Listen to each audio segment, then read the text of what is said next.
धन्यवाद करते हैं प्रभु आज के पवित्र दिन के लिए प्रभु जी कि तूने हमें से हर एक के जीवन में दिया प्रभु जी। और जबकि हम सब लोग जानते हैं कि हमारे रेवरेंड रितेश मसीह के परिवार में जो विकट परिस्थिति है और जो समस्याएं हैं उसकी पत्नी की वजह से, और पिछले दिनों डॉक्टर ने उसे ब्लड को चढ़ाने के लिए बोला था और उसे ब्लड चढ़ाया जा रहा है। हम सब लोग उसके लिए प्रार्थना करें कि प्रभु उस ब्लड के द्वारा अपने सामर्थ को प्रकट करने पाए और शीघ्र से वो चंगी होने पाए, स्वस्थ होने पाए और पादी साहब हमारे साथ फिर से आज के दिन संगति को करने पाए। हम सारी बातों के लिए धन्यवाद देते हैं और हम सब लोग मिल करके एक मन एक चित होकर के हम प्रभु की उपस्थिति को महसूस करेंगे और उस संगति को हम करने पाएंगे थोड़े समयों के लिए। आइए छोटी सी प्रार्थना करें। धन्यवाद करते हैं प्रभु जी की आज का सुंदर विश्राम मार्ग तूने दिया प्रभु जी, और सब हम लोग मिल करके प्रभु जी तेरी महिमा को करने पाते हैं। हाँ पिता परमेश्वर, हम जितने लोग हैं प्रभु जी उपस्थित इस संगति में सबके जीवन के साथ होने, सबको प्रभु जी तू बहुत तायत से आशीष दे, इस्तेमाल कर प्रभु जी से। जबकि कठिन परिस्थिति में तू हर एक को संभाला है प्रभु जी, इसके लिए कोटि कोटि धन्यवाद करते हैं प्रभु जी। इस समय हम पूरी संगति को और हर एक बातों को तेरे सामर्थी हाथों में सौंपते हुए हम इस प्रार्थना को प्रभु से के पवित्र मीठे नाम से मांगते हैं। आमीन आमीन, आमीन। आइए हम लोग रिवाइवल सॉन्ग गीत नंबर 83 गीत नंबर को हम लोग एक साथ गाएंगे। पावन है वो प्रभु हमारा, उसकी जय जयकार करें। पावन है वो प्रभु हमारा, उसकी जय जयकार करो। निर्बल का वो बल है न्यारा, उसकी जय जयकार करो। जय हो जय हो जय हो जय हो जय हो जय हो। पावन है वो प्रभु हमारा, उसकी जय जयकार करो। निर्बल का वो बल है न्यारा, उसकी जय जयकार करो। हाँ प्रभु जी, मैं हर समय तुझे धन्यवाद करूंगी और उसकी निरंतर प्रभु जी मेरे मुख से तेरे नाम की स्तुति होते रहेगी। हाँ प्रभु जी, मैं तुझ पर घमंड करती हूँ कि प्रभु जी तेरे नाम की स्तुति हम सब मिलकर करने पाए। ओ का है दाता, भटके हुओं को राह दिखाता, दीन दुखियों का है दाता, भटके हुओं को राह दिखाता, सीधे मार्ग में हमें चलाता, सीधे मार्ग में हमें चलाता, उसकी जय जयकार करो। हाँ प्रभु, जब मैं तेरे पास गई प्रभु जी, तूने पूरी तरह से मुझे निर्भय किया पिता परमेश्वर। और प्रभु जी, जिन्होंने तेरी ओर दृष्टि की प्रभु जी, उन्होंने ज्योति पाए और उनका मुंह कभी काला न होने पाया पिता परमेश्वर।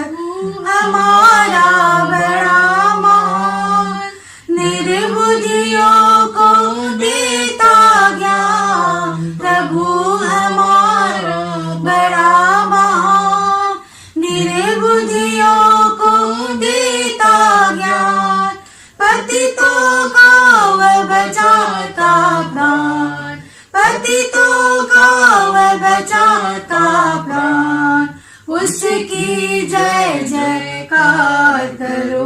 जय हो। हाँ प्रभु जी, जब दीन जन ने तुझे पुकारा पिता परमेश्वर, तूने उनकी सुन ली प्रभु जी और उसके सब कष्टों को प्रभु जी तूने छुड़ा दिया पिता परमेश्वर। यावा के दलाल के लिए चारों ओर से दूध छावनी किए रहते हैं।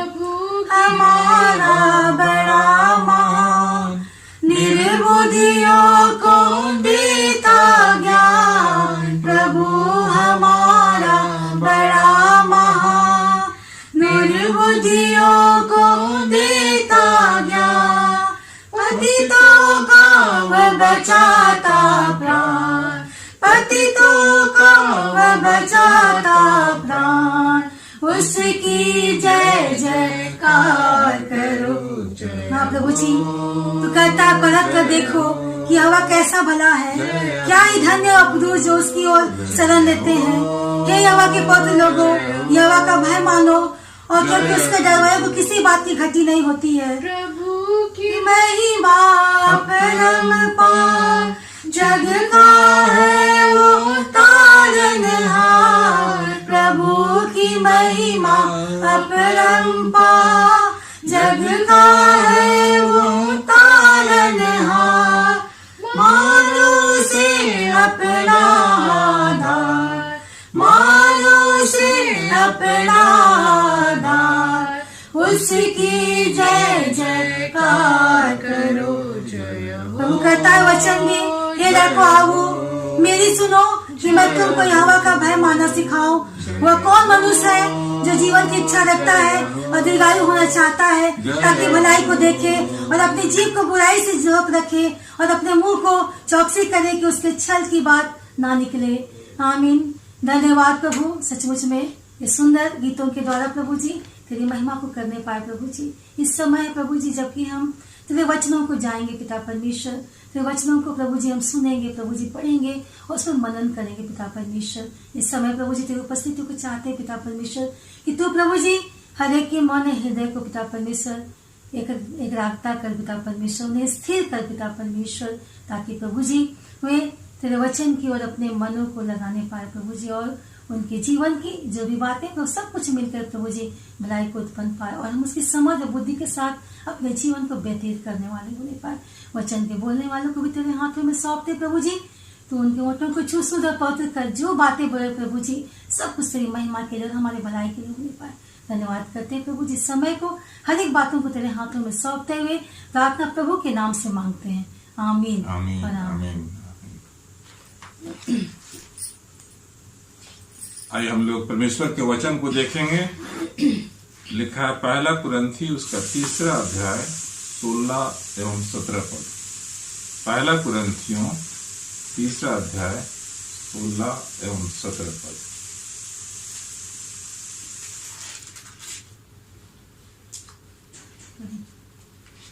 इसमें इस प्रकार लिखा हुआ है, क्या तुम नहीं जानते कि तुम परमेश्वर का मंदिर हो और परमेश्वर का आत्मा तुम में वास करता है।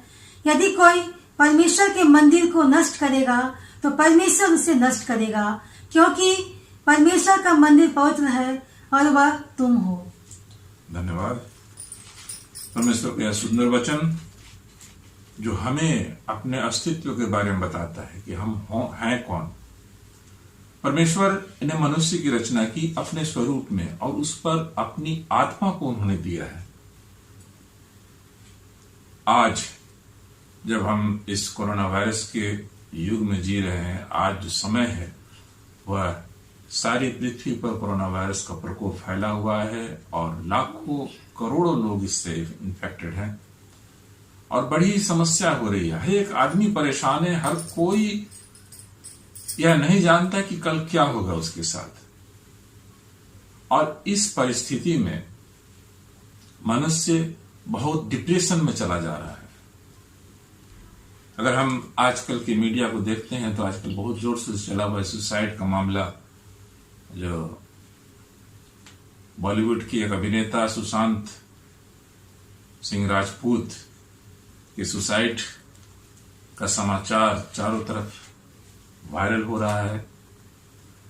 यह आखिर होता क्यों है? आदमी उस डिप्रेशन में जा क्यों रहा है? यहां हमें वचन बताता है कि मनुष्य का शरीर परमेश्वर का मंदिर है, क्योंकि उसमें परमेश्वर की आत्मा वास करती है। और हम उस मंदिर को क्यों नष्ट कर रहे हैं? क्या कारण है? क्यों ऐसा होता है? पिछले दिन इकोनॉमिक्स टाइम्स पेपर में जब मैंने देखा कि कोरोना वायरस के इस लॉकडाउन के समय लोग जो अपना एकाकी जीवन व्यतीत करने लगे, आइसोलेशन में रहने लगे, और उन्हें जो अपने कोरोना वायरस जिनका पॉजिटिव आया उस पॉजिटिव रिपोर्ट के डर से अपनी मौत के डर से वे इतने डिप्रेशन में चले गए और वे मानसिक रूप से इतने बीमार हो गए कि उन्होंने आत्महत्या कर ली। ऐसे लोगों की संख्या इकोनॉमिक टाइम्स रिपोर्ट में 80 बताई गई है। 80 लोग जो है इस कोरोना वायरस लॉकडाउन के समय में अपने आप को इन्होंने समाप्त कर लिया। तो ऐसा स्थिति क्यों आता है? लोग उस भय में क्यों जीने लग गए हैं? क्या उन्हें विश्वास नहीं कि उनका पिता परमेश्वर, उनकी रक्षा करने वाला परमेश्वर? मन में ऐसी इच्छाएं जागना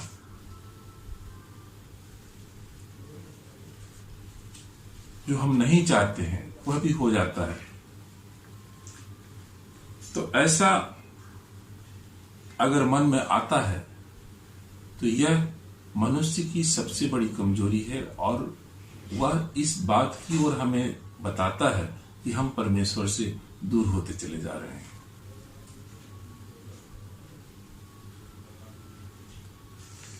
अकेलापन का अनुभव वास्तव में बहुत ही दुखदायी होता है, कष्टकर होता है, क्योंकि मनुष्य अकेले रहने वाला प्राणी नहीं है। क्योंकि परमेश्वर ने भी जब मनुष्य की रचना की तो उन्होंने कहा कि मनुष्य का अकेले रहना ठीक नहीं है और उन्होंने उसका एक साथी को बनाया जो उसके साथ बराबर रहते थे और इसी प्रकार उनका परिवार बढ़ा। इकोनॉमिक्स टाइम्स में हम लोग ने देखा कि जब मैंने देखा कि 80 लोग इस लॉकडाउन पीरियड में अपनी जान गंवा चुके हैं, वो भी अपनी आत्महत्या करके, तो ये परिस्थिति बहुत ही भयावह है। क्योंकि मनुष्य जिस तरह से अपने विषय में सोच रहा है और वह परमेश्वर जिस प्रकार से दूर हो चला है, वह इसी का परिणाम है। और वह बिल्कुल अपने आप को उस अवस्था में निस्सहाय से महसूस करने लगता है कि अब मेरी कोई आवश्यकता नहीं रह गई है, मुझे कोई देखने वाला नहीं है, मैं बिल्कुल अकेला रह गया हूं। तो यह निराशा जो उनके मन में आती है वह उसे मृत्यु की ओर ले जाती है। बाइबल में भी इसका एक उदाहरण हम देखते हैं। जब हम मत्ती रचित सुसमाचार 27वां अध्याय 3 से 5 में देखते हैं तो वहां यहूदा का जिक्र है। यहूदा ने जब प्रभु यीशु मसीह को पकड़वाया चंद पैसों के लिए, तो वह जब इस बात को महसूस किया कि उनसे गलती हो गई है, वह पश्चाताप करने लगा और उन्होंने उस पैसे को वापस कर दिया, लौटा दिया। तो लेकिन अगर आप चौथा पद देखते हैं तो वहां उसे कहा कि तुमने जो किया वह तुम जानो। और वह इस बात को महसूस करके पश्चाताप में इतना डूब गया कि वह लगा कि वह पूरी तरह से दोषी है। उन्होंने अपने प्रभु को, अपने गुरु को उनके हाथों में सौंप दिया, उसे पकड़वा दिया। तो वह इस बात को नहीं हजम कर पाया और वह इस अवस्था में चला गया कि उन्होंने फांसी लगाकर अपनी जान दे दी। तो यहां वह व्यक्ति जो परमेश्वर के साथ यानी प्रभु यीशु मसीह के साथ बराबर रहता था, जब उनका वह साथ छोड़ दिया और उनका विश्वास भी उनसे हट गया, तब वह बिल्कुल अकेला हो गया और अकेलापन वहां उसे मृत्यु की ओर ले गया। तो यह अकेलापन वास्तव में बहुत खराब होता है। लॉकडाउन में भी जब मैंने कई एक अपने दोस्तों से संपर्क किया तो पता चला कि वे कहे कि बहुत एकदम बोर हो गए हैं, हम तो शाम को निकल जाते हैं, जो होगा देखा जाएगा। तो ये अकेला रहने वाला मनुष्य प्राणी नहीं है, वो एक सामाजिक प्राणी है, समाज में रहता है। और यह इस कोरोना वायरस के आने से यह एक मजबूरी हो गई है कि हम उससे बचने के लिए उससे जितना हम लोगों से दूरी बना के रखें उतना ही हम उससे सुरक्षित रहने पाएंगे। लेकिन यह कब तक? जब तक कि उसका कोई सही उपचार हम मनुष्य के बीच में नहीं आ जाता है। तो इस जो अवस्था है, इसमें जो मनुष्य इस भय से ग्रसित है कि वह उस वायरस से इन्फेक्टेड हो जाएगा, उस अवस्था से निकलने के लिए केवल एक ही सहारा है, वह है परमेश्वर, हमारा प्रभु यीशु मसीह, जो हमें आश्वस्त करता है कि वह हमारे साथ बराबर बना हुआ है।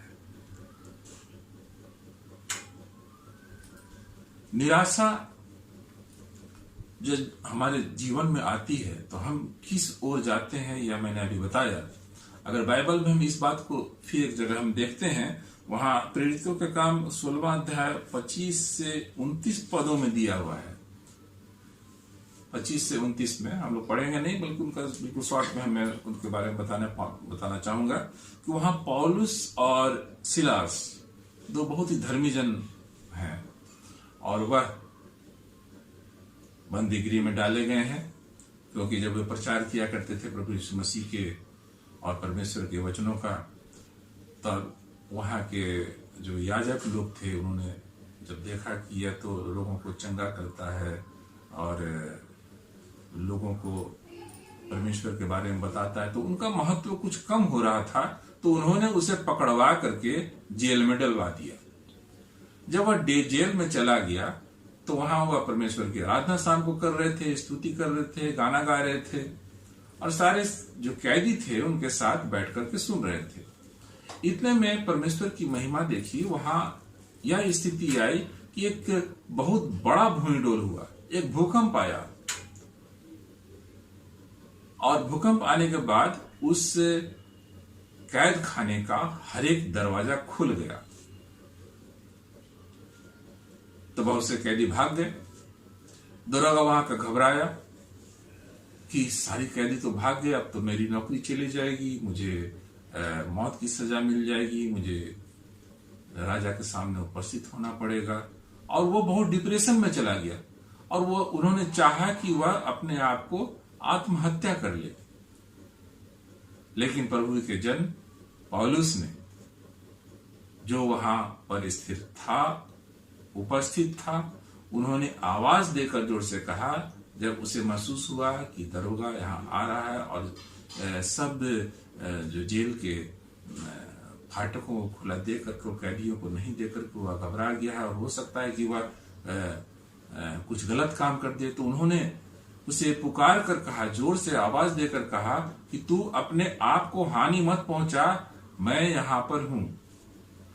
वह दरोगा ज्यादा चिंतित था इन दोनों के लिए, और जब वह देखता है कि ये दोनों वही हैं, तो वह, और इन्होंने मेरी जान बचाई, मुझे आत्महत्या करने से मुझे बचा लिया, तब वह उठ के पैरों पर गिर करके उन्हें यह कहता है कि तू मुझे उद्धार का मार्ग बता कि मैं उसकी उद्धार पाने के लिए क्या करूं।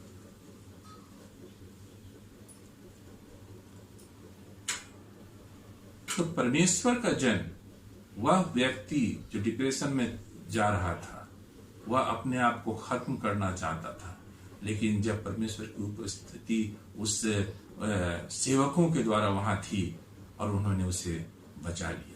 तो परमेश्वर इस प्रकार से बचाने वाला परमेश्वर है, जब हम उन पर विश्वास करते हैं, उनको अपने अंदर ग्रहण करते हैं, क्योंकि परमेश्वर की आत्मा हमारे अंदर है, हर एक जन के अंदर है। अगर हम उसकी बात को सुनते हैं, तब हम उस अवस्था में कभी नहीं जा पाएंगे जहां हम अपने आप को हानि पहुंचाने पाए।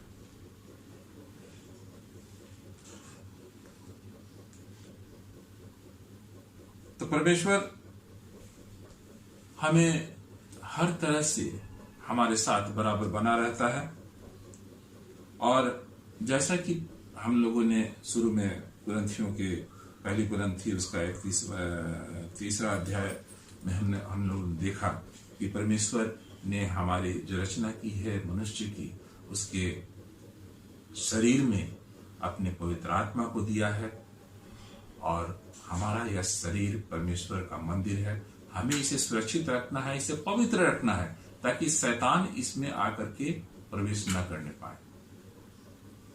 और जहां हम कमजोर हो जाएंगे, जब हम अपने अंदर की उस पवित्र आत्मा को हम ग्रहण नहीं कर पाएंगे, उसे जब हम एक तरफ रख देंगे, यानी हम उसकी उपस्थिति को महसूस नहीं करने पाएंगे, तो शैतान वहां पर अपना कार्य करेगा और वह हमें भड़का करके हमें उन गलत कार्यों को करने के लिए प्रोत्साहित करेगा जो परमेश्वर नहीं चाहता है।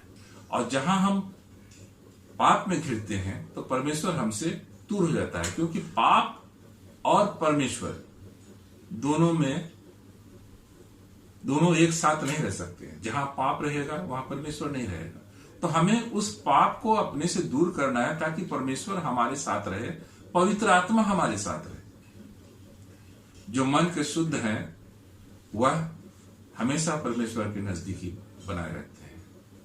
मैंने जैसे बताया कि वह परमेश्वर का सेवक, जब एक्सीडेंट हो गया, लाखों रुपए की जरूरत उनको पड़ी, तो चूंकि वह परमेश्वर का सेवक था और परमेश्वर उसके साथ था और उसके अंदर कोई भी बुराई नहीं थी, वह शैतान को अपने अंदर आने नहीं दिया और परमेश्वर उनकी सहायता की और वह हर तरह से चंगाई को प्राप्त किया और उन्हें हर उस जरूरत की आवश्यकताएं उनकी पूरी हुई जो उनके लिए आवश्यक थी।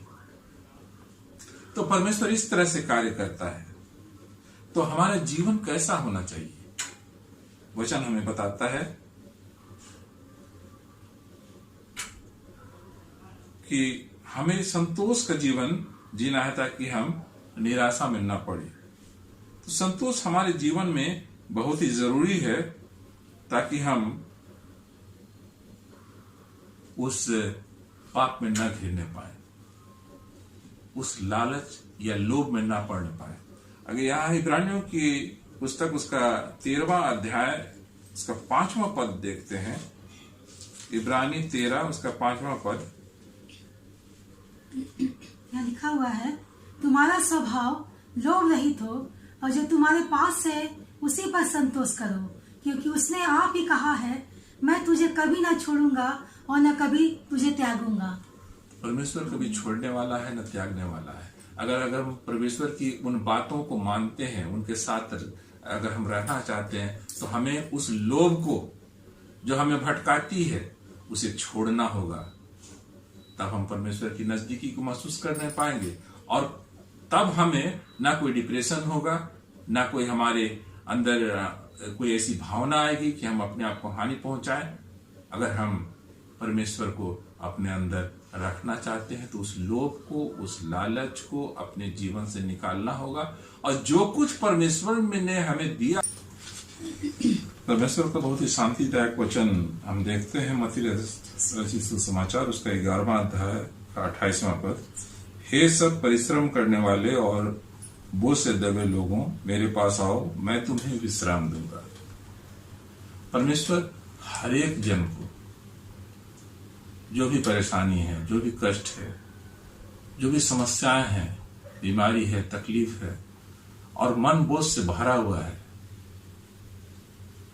परमेश्वर चाहता है कि वे उनके नजदीक आए। परमेश्वर अपना हाथ फैलाकर पुकार रहा है। परमेश्वर शांति देना चाहता है ताकि हम उस अवस्था में न पड़े जब हम अपने आप को, परमेश्वर के इस मंदिर को, अपने इस शरीर को नष्ट करने की इच्छा मन में उत्पन्न हो। परमेश्वर ने हमेशा जितने भी विश्वासी गण हैं सभी को बचाया है।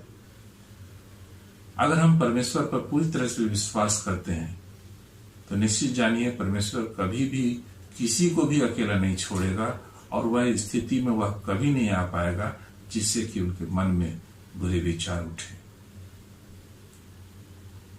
हर प्रकार का भय, हर प्रकार की परेशानी, हर प्रकार की तकलीफ, अकेलापन, एकाकीपन, अनिश्चितता की स्थिति,